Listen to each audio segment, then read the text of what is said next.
You know, Lalit Marmik dance used during Kirtana is purely spiritual dance, and Kausiki is a psycho-spiritual dance. It starts in psychic level and culminates in spiritual level.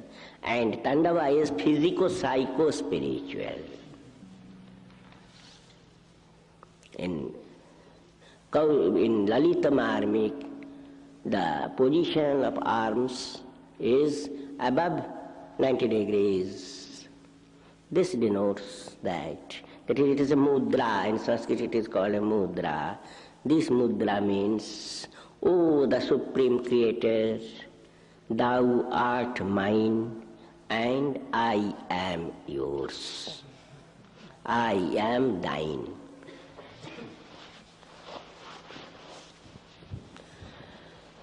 Now, everywhere in the world you will see one is in possessive case and another is owned by that person or that entity. That is, each and every object has got certain entitative relationship with others. And what's the entitative relationship with the Supreme Creator? Supreme Creator belongs to one and all, and the created beings all belong to the Supreme Entity. This is the philosophical interpretation.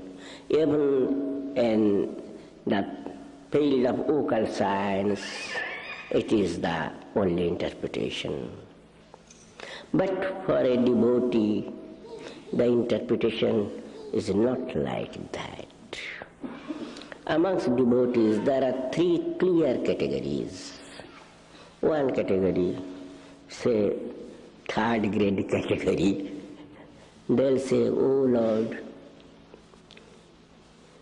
you belong to everybody. You belong to one and all. And because I am also included within the scope of all, that's why you belong to me also. You belong to all. That's why and I am within the scope of all. I am not beyond the scope of all. So you belong to me also. And the second great devotee will say, no, no, no. It is not the correct psychic approach. You belong to me. And because you belong to me, that's why you belong to all. That is the first thing is you belong to me. And second page, that is you, because you belong to me, that's why you belong to others also. And the first great devotee will say, no, no, no, it is not the correct approach. You belong to me, and you belong to me only, and not to others. The relationship is purely personal. I don't know any philosophy, I don't know any occult science. I know that you are mine and I am yours. In this realm of relationship, I do not allow any third person to come. The relationship is purely mutual. I may share anything and everything with others, but you are 100% mine.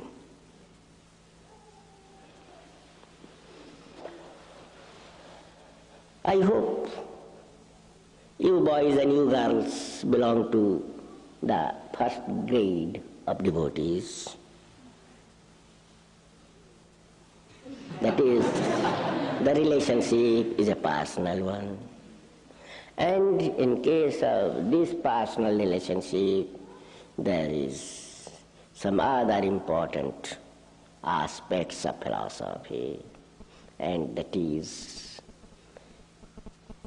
in pure philosophy, the Paramapurusha is an impersonal entity.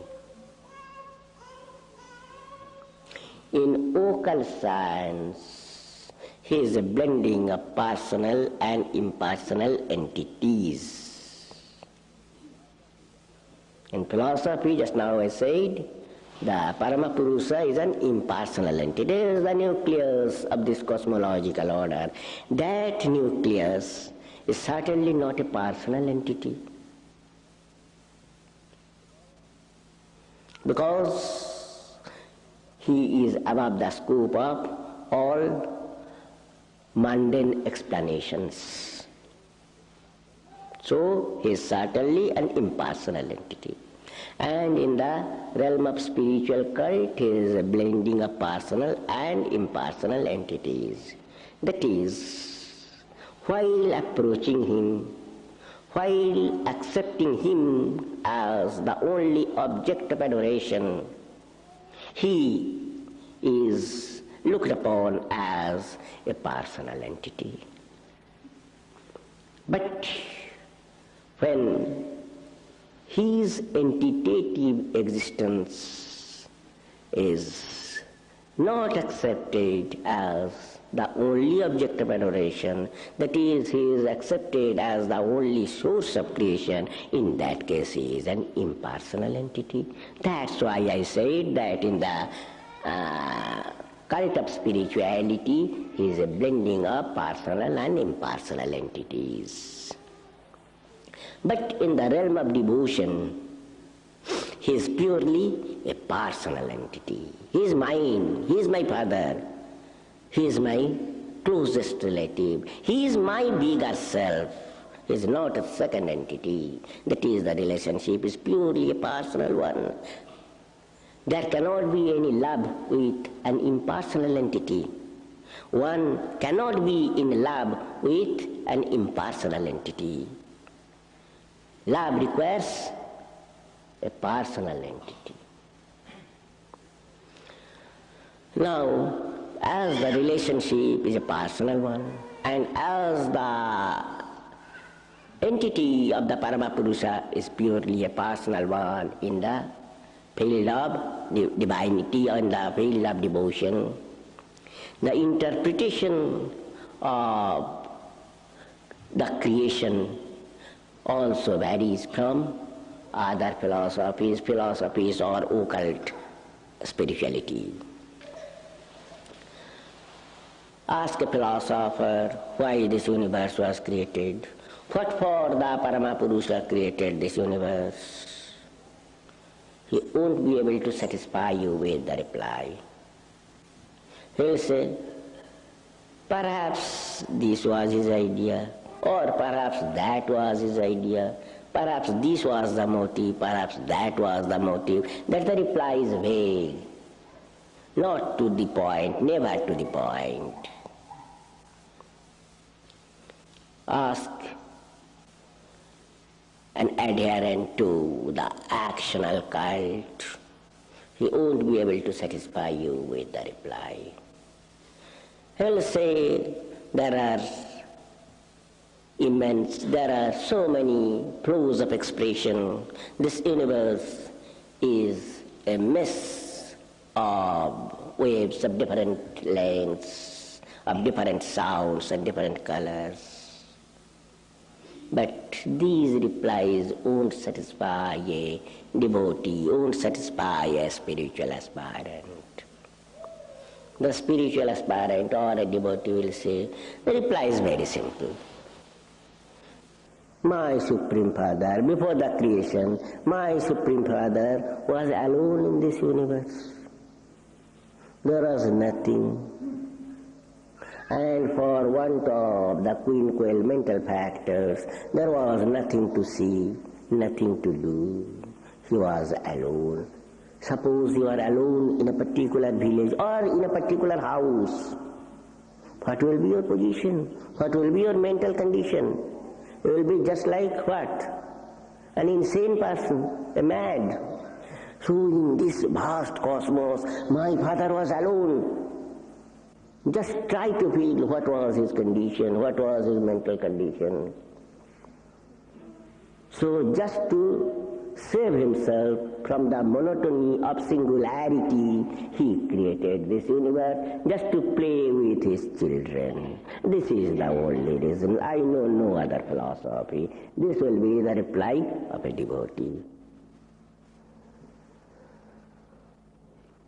Savaesha tadadrastana pasya drishyamekarat mene santamivatmanam supta shakti rasuptradit.